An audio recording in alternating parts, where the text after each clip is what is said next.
बाहुली डॅम इगतपुरीची एक ओळख. हा डॅम बनण्याआधी या ठिकाणी एक तीर्थक्षेत्र होते जेथे रामाने बाण मारलेला आहे. धरण बनल्यामुळे ते पाण्यात लुप्त झालेले आहे. आज ते आपण एक्सप्लोअर करणार आहे. आज आपण त्या ठिकाणी चाललोय. बाहुली डॅमच्या जवळील एका गावातून रस्ता काढत आपण आपली गाडी पार्क करून त्या ठिकाणी निघालोय. हे तीर्थक्षेत्र एका कोपऱ्यात आहे डॅमच्या. येथे जाण्यासाठी आपल्याला खाली उतरावे लागते आणि थोडी रिस्क लेवल आहे. 4 महिने ज्यावेळेस पाणी आटते त्यावेळेस आपण जाऊ शकतो.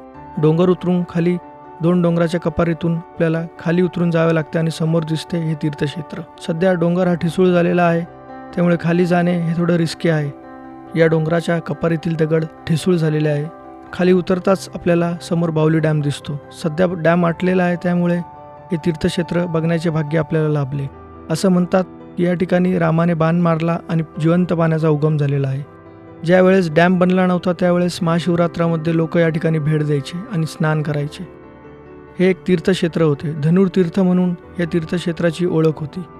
आजूबाजूचे लोक मानतात की या ठिकाणी रामाने बाण मारलेला आहे आणि इथे जिवंत पाणी निघते. लोकांची मान्यता आहे की दारणा नदीचा उगम देखील इथूनच झालेला आहे.